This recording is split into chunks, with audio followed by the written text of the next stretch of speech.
చెప్పేది ఏముందండి, మరి గెలుతాడు, మరి పవన్ గెలుతుంది, పార్టీ గెలుతుంది. గెలుతుంది. పవన్ కళ్యాణ్ గారు గెలిస్తే ఏం అడుగుతున్నావు ఆయన్ని, ఒకవేళ ఆయనతో మాట్లాడే అవకాశం వస్తే? అయితే ఆయన వచ్చిన తర్వాత మాట్లాడతాను. ఏమైనా కావాలంటే అప్పుడు వెళ్తాం, ఇప్పుడు ఏం వెళ్దాం, ఇప్పుడు చాలా చూడలేదు కదండి.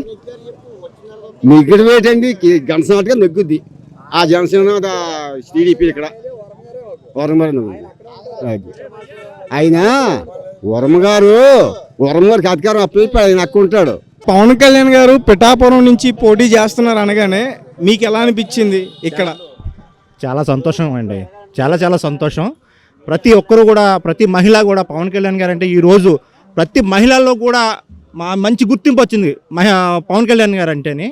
ఆయన ఏది చెప్తే అదే వినిలాగా ఉన్నారు. తూర్పుగోదావరి జిల్లా, పశ్చిమ గోదావరి జిల్లా, ఎక్కడైనా సరే నేను తిరుగుతాను, మొత్తం అంతా తిరుగుతాను. ఇప్పుడు ఏంటంటే one side Janasena, one side దానికి సపోర్టు ఇక్కడ పిఠాపురం గడ్డ మీద నియోజకవర్గం పైన మన వర్మ గారు ఫుల్ సపోర్ట్ పవన్ కళ్యాణ్ గారికి. ఇక్కడ ఏ విధమైన సరే, ఏ పార్టీ అయినా సరే, ఏది వచ్చినా సరే, ఇప్పుడు వరకు జరిగిన సమావేశాలు వేరు, ఇప్పుడు జరిగిన సమావేశం అన్నది ఇప్పుడు కావాలి.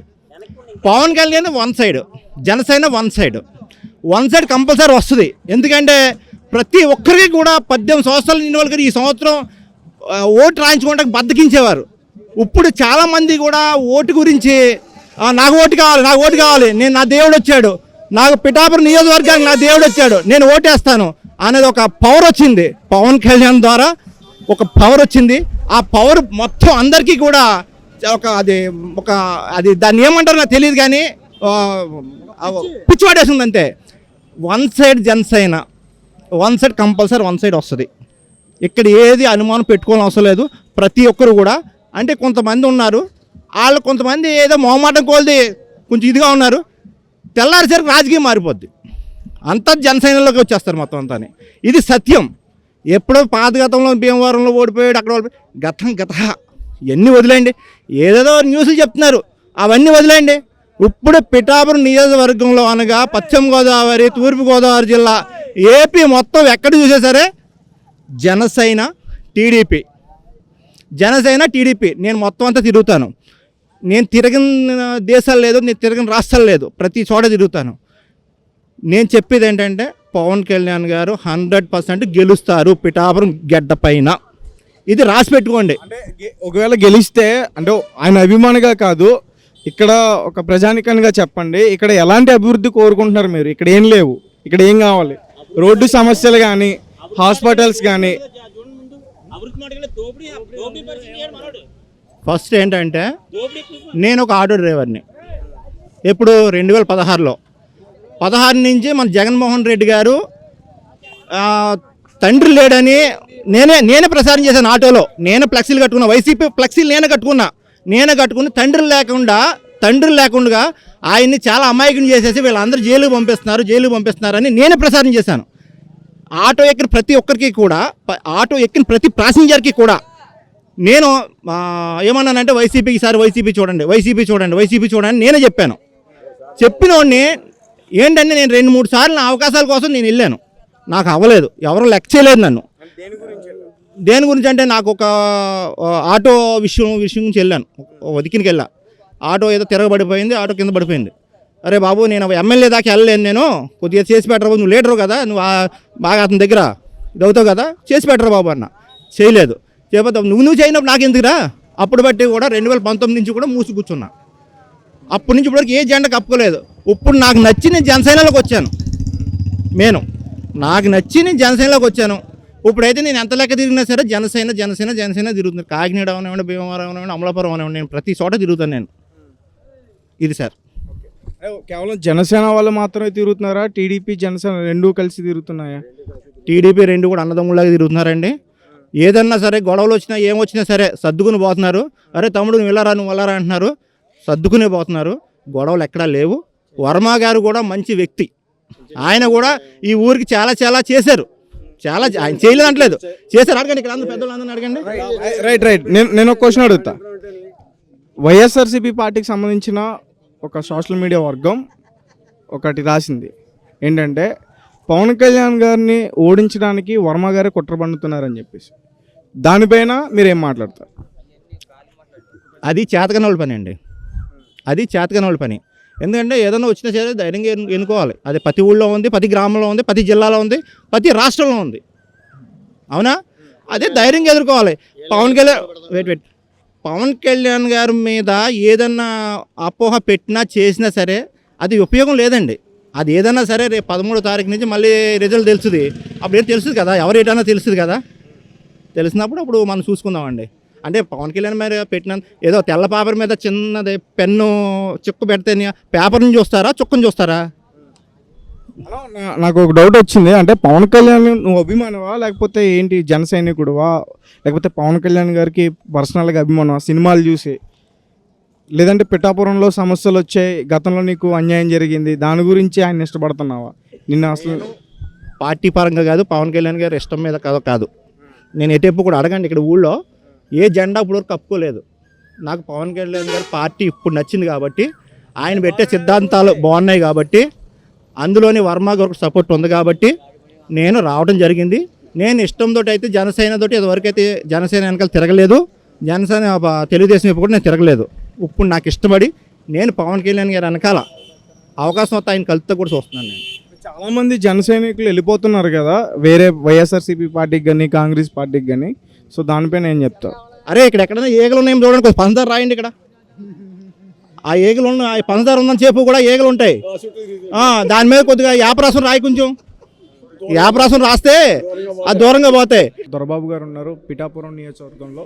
ఒకసారి ఈ నియోజకవర్గంలో ప్రజల స్పందన ఎలా ఉంది, మరి పవన్ కళ్యాణ్ గారిని ఇక్కడ గెలిపించుకుంటారా లేదా, ఇవన్నీ కూడా అతను అడిగే ప్రయత్నం చేద్దాం. సార్ నమస్తే అండి. సో వర్మ గారు ఇక్కడ సీనియర్ పొలిటీషియన్గా ఉన్నారు. మరి వర్మ గారు అభిమానులు చాలామంది కూడా అసంతృప్తి వ్యక్తం చేస్తున్నారు. వర్మ గారి నిలబడితే బాగుందని చెప్పేసి ఇప్పుడు వెళ్తున్నారు కదా సార్ ఇంటింటికి, అక్కడ కూడా ఇదే టాక్ వినిపిస్తుందని చెప్పేసి అంటున్నారు. సో దానిపైన మీరు ఎలా స్పందిస్తారు? అంటే వర్మ గారికి చాలా గట్టిగా ఉంటుందండి. పిఠాపురం నియోజకవర్గంలో ఫుల్ ఫాలోయింగ్ ఉంది వర్మ గారికి. ఈ వర్మ గారికి సీటు ఇస్తే మేము ఇంత కష్టపడక్కర్లేదు. పొత్తులో భాగంగా మరి పవన్ కళ్యాణ్ గారికి ఇచ్చారు. అయినా సరే వర్మ గారు పవన్ కళ్యాణ్ గారు గెలుపు గురించి కృషి చేస్తున్నారు. మేమంతా వర్మ గారి అడుగుల్లో నడుస్తున్నాం. పొత్తు లేకపోతే వర్మ గారు గెలిచేవారు ఇక్కడ. పొత్తు లేని పక్షంలో వర్మ గారు డెఫినెట్గా ఇక్కడ విన్ అవుతారండి. మరి లాస్ట్ టైం ఎందుకు దాదాపు 15,000 ఓట్లతో ఓడిపోయారని నేను విన్నాను. అవును, ఓడిపోయారండి. ఇండిపెండెంట్గా పెట్టి 50,000 మెజార్టీతో నెగ్గారు. మన గాలి వలన పోయిందండి. ఒక్క ఛాన్స్ అని మన జగన్ బాబు అంటం వల్ల అంతా అటే వేశారండి. సార్ ఎందుకు సార్ వర్మ గారికి ఎంతలా సపోర్ట్ చేస్తున్నారు ఇక్కడ ప్రజలు కానీ? అంటే ఇంతకుముందు రాజకీయాల్లోకి రాకముందు ఏమైనా సేవా కార్యక్రమాలు అంటే ఏమైనా చేసేవారా, లేకపోతే వాళ్ళ కుటుంబం నుంచి కూడా రాజకీయ వారసత్వం వస్తుందా? వారికి రాజకీయ వారసత్వం లేదండి. ఆయన ఒక 20 సంవత్సరాలు బట్టి రాజకీయాల్లోకి వచ్చాడండి. వచ్చి నిత్యం ప్రతిరోజు ఏదో ఒక ఊరో ఏదో ఒక వార్డో అలా తిరుగుతూ పెదల్లోనే ఉంటాడు. నేను అందు గురించి ఆయనకి అంత ప్రాపర్టీ వచ్చిందండి. అయితే ఇప్పుడు కూటమిలో భాగంగా అందరూ పోటీ చేస్తున్నారు, బీజేపీ, జనసేన, తెలుగుదేశం పార్టీ. కానీ మీతో పాటు బీజేపీ పార్టీకి సంబంధించిన కార్యకర్తలు కానీ వాళ్ళ పార్టీ లీడర్స్ కానీ ఇక్కడ ఎవరో కనిపించట్లే ప్రచార భాగంలో. బీజేపీ కూడా ఉన్నారండి. అంటే బీజేపీకి తక్కువ ఉంటుందండి, బీజేపీ ఏమి ఉండదు ఇక్కడ. కాబట్టి ఒక 5-6 డైలీ వస్తున్నారండి, మా ప్రచారంలో వస్తున్నారండి. అయితే వైఎస్ఆర్సీపీకి పార్టీకి సంబంధించిన ఒక వర్గం ఇలా మాట్లాడుతుంది, నేను కదా మాట్లాడింది. ఆ వర్గం నుంచి వర్మ గారే దగ్గరుండి పవన్ కళ్యాణ్ ఓడిస్తాడు అని చెప్పి వాళ్ళకి సంబంధించిన సోషల్ మీడియాలో వస్తుంది, ఇది వైరల్ అయింది. సో దాని గురించి అవి పిచ్చి పనికిమాలోళ్ళు మాట్లాడండి. ఒక రాజకీయంలో ఉన్నప్పుడు ఎవడో మాట ఇచ్చాక తప్పుడు పనులు ఎవడో చేయడండి. అది కాకపోయినా వర్మ నిస్వార్థంగా చేస్తున్నాడు. వాళ్ళు ఇంకా జనసేన వాళ్ళు ఇంకా తిరగట్లేదండి. పొద్దున్న 7 గంటలకి ఈయనకి పని ఏంటండి, 7 గంటలకు వచ్చేసాడు, 3 వారాలు తిరిగాడు, మళ్ళీ ఇప్పుడు ఏదో ఊరు పోతున్నాడు. అది పనికిమాల ఏదో చేసి కామెంట్లు అండి. అదండి నిస్వార్థంగా పవన్ కళ్యాణ్కి మా వర్మ గారు సపోర్ట్ చేస్తున్నారు. వర్మ గారు వెంటే మా తెలుగుదేశం సభ్యులంతా ఉన్నాం. అదండి. వర్మ గారు సపోర్ట్ లేకపోతే పవన్ కళ్యాణ్ ఇక్కడ గెలుస్తాడా? అది మేము ఎలా చెప్పగలమండి? వర్మ గారి సపోర్ట్ ఉండటం వల్ల మెజార్టీ పెరుగుద్దండి. వర్మ గారి సపోర్ట్ వల్ల ఈవేళ పవన్ కళ్యాణ్కి ఈ క్రేజ్ రానకూడని అదండి. చాలామంది కూడా భయపడ్డారంట కదా, ఒకవేళ వర్మ గారి సపోర్ట్ లేకపోతే పవన్ కళ్యాణ్ ఇక్కడ గెలవడం కష్టం, వంగ గీత వచ్చేస్తుంది అని చెప్పి. వర్మ గారు సపోర్ట్ లేకపోతే పవన్ కళ్యాణ్ చాలా ఇబ్బంది పడవలసి వచ్చిందండి. అదండి. అలాగే లోకేష్ గారు కూడా పవన్ కళ్యాణ్ గారిని ఇక్కడ ఓడించడానికి కుట్ర పన్నుతున్నారు అని చెప్పేసి అన్నారు. సో దాన్ని మీరు ఎట్లా ఖండిస్తారు? నేను చెప్తున్నాను కానీ పనికి మర్యాదలో ఈ ఇంక పని పాట లేని వాళ్ళు చేసి కామెంట్లు అండి. వర్మ గారి పొత్తులో కూటమిలో ఉండి వర్మ గారు ఇండిపెండెంట్గా పెట్టాలండి. నాయకుడి మాటిని ఆయన రాపోయి ఇతను సపోర్ట్ చేస్తున్నాడండి. అతన్ని ఓడించడానికి వర్మ ఎలా ట్రై చేస్తాడండి? అయితే ఇప్పుడు ప్రచారం భాగంలో ఇక్కడ పవన్ కళ్యాణ్ గారు కాకుండా వర్మ గారే ఎక్కువగా తిరుగుతున్నారు. ఒకవేళ పవన్ కళ్యాణ్ గారు గెలిస్తే ఇక్కడ పాలించేది ఎవరు? వర్మ గారు హ్యాండ్ ఓవర్లోనే ఉంటుందా మొత్తం, లేదంటే పవన్ కళ్యాణ్ గారి హ్యాండ్ ఓవర్లో ఉంటుందా? ఇప్పుడు కూటమిలో ఉన్నామండి. కూటమిలో ఉంటే వాళ్ళదే ఉంటుంది, మా వర్మ గారిది ఉంటుందండి. ఇద్దరిదే ఇక్కడ ఉంటుందండి. ప్రజలు వర్మ గారి మాటే వింటారంట కదా, ఆయన ఎటువైపు అంటే అట్టే ఉంటారంట. మెజార్టీ పిడాపు నియోజకవర్గంలో మెజార్టీ ప్రజలు ఓటర్లు అంతానే వర్మ గారు వెళ్ళంటే ఉన్నారండి. నా ప్రజెంట్ ఈ వేళకు కూడా